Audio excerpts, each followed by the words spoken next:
Hey everyone! I continue my quest to review every Teen Titans comic, TV show, and franchise there is. Today we're looking at the post-crisis Teen Titans comics that were published in the 1980s. At the end of this video, we'll see how this era of comics ranks against the rest of Teen Titans history, and whether or not these books make the grade. Before we begin, be sure to subscribe to our channel so you can check out the rest of the series, and also click on this button here if you aren't fully caught up with all the rounds yet of grading the Teen Titans. With that, let's take a look at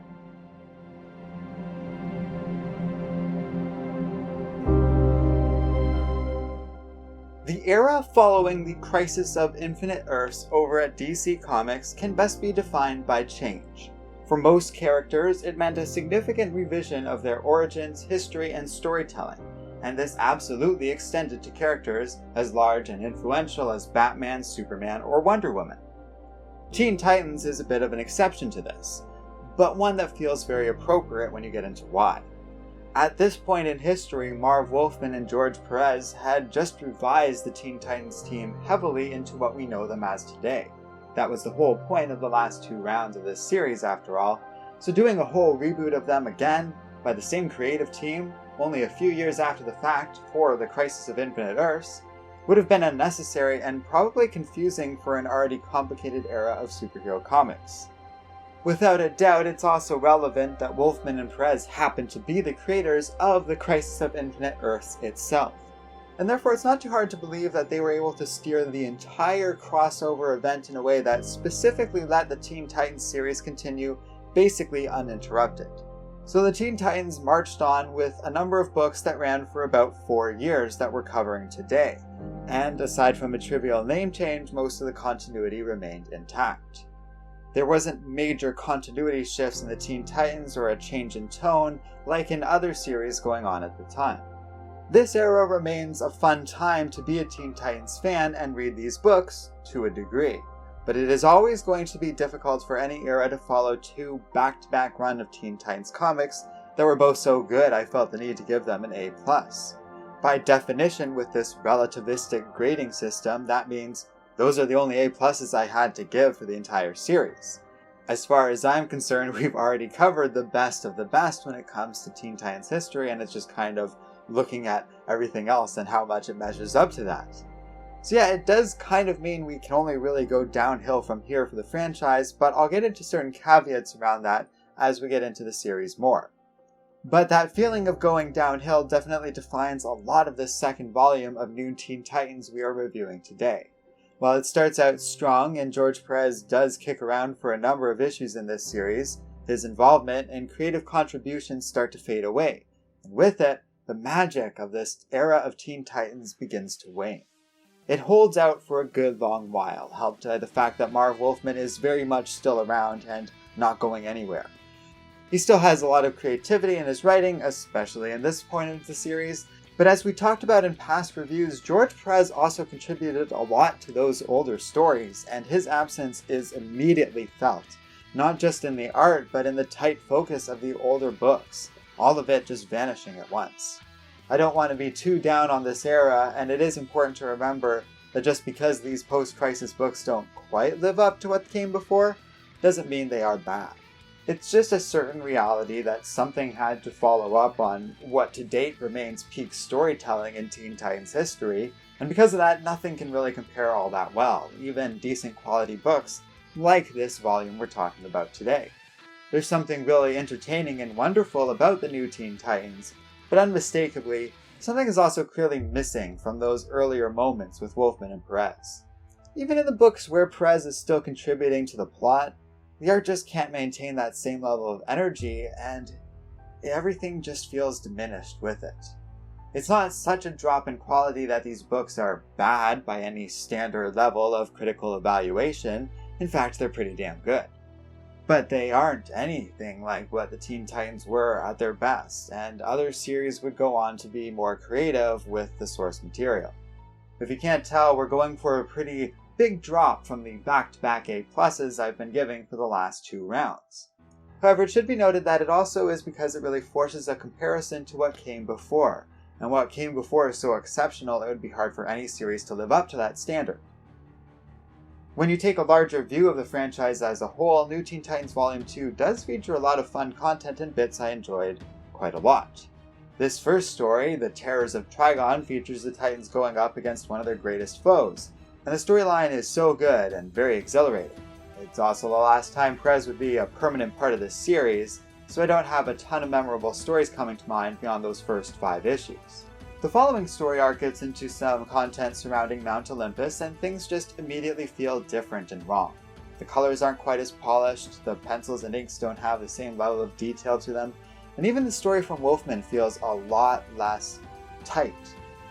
I'm guessing Perez had a lot to do with keeping the stories shorter and simpler, because this is where the stories go from being rapidly paced and very carefully written. For context, I'll remind you that all of the Judas contract is really only 4 issues long, while that Mount Olympus story is about twice the issue count. The pacing really starts to resemble modern comics and what they look like these days, while Wolfman's writing does not benefit from that style at all, in my opinion. Nothing really seems to fix it as we go deeper into the run of the comics. Not going into space, not shaking up the team members a little bit and who's actively involved in the series, or even bigger moves that put the team in the spotlight as full-fledged adult superheroes, dealing with threats requiring the attention of even Green Lantern and Superman. There's a lot of really fun moments in these books, but none of the issues or stories can really recapture that magic from before. Individually, there's a lot of great aspects to this era of Teen Titans, but on the whole, it just doesn't quite come together like it used to. Still, this is about as close to the Wolfman-Perez era as you can pretty much get, and that is still pretty awesome. The problem is, yes, while these stories are fun, worth reading, and often a pretty great experience, you look at this era and the stories they're putting out, and you have to compare it to the ones that were immediately before it, like the Judas contract, or those earlier stories with Trigon, Blackfire, and all the other cool stuff Wolfman and Perez did. And it really starts to become apparent the difference between this era and the 2 that came before it. There's still a lot of exceptional things about this volume of New Teen Titans, but there isn't really anything nearly as strong or as influential as what came before. Certainly it's not a deal breaker, and I can enjoy these comics for what they are, but they'll never be as good as when the Titans were at their best. I guess I could say that of every round of grading the Titans, but it's just so heavily felt here. It feels very relevant to this era specifically. Still, this video suffers from tone issues I could never quite fix in the writing or even in the recording. It's very hard not to kind of drown this era in negativity because of when it was published and how I'm going about these reviews. But the second you step away from that a little bit, and you look at these books kind of on their own, it's very easy to appreciate what's great about them. Wolfman's ability to do good character work while also lending time for memorable little moments that make each book kind of feel like they're worth reading are still very present here. He does a good job at keeping stories feel grounded even when they involve demons or aliens. He has a way of making it feel like it's happening to real people living in a real world.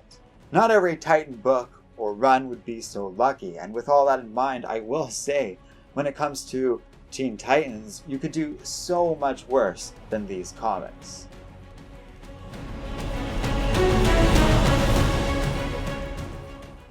There's still a lot that is wonderful about these books, so it very much deserves a great grade. Marv Wolfman really is the definitive writer for this team, and his work still holds up more than it doesn't. The books don't compare as well as to what I'm just going to call the golden age of Teen Titans comics, but they do look a lot better than some of the comics we would see emerge within this title in the decades to come. I would still absolutely rather read this era than, say, the original Teen Titans books from the 60s and 70s on pretty much any given day. The difference in quality there is so much greater than the slightly lower quality of Wolfman and Perez at their prime, which really speaks to these comics accomplishing quite a bit in spite of all these limitations. Which really is the overall impression I want to give for this particular era of these books. One of a slightly lower quality than what came before, for good reason, but not so bad that it isn't worth reading or worth enjoying. You just might need to gauge your expectations a little bit, especially if you read these books in order and go from reading stuff like the Judas contract into these kind of books. This is, quite simply, not that same creative team that made the Judas Contract, and it shows.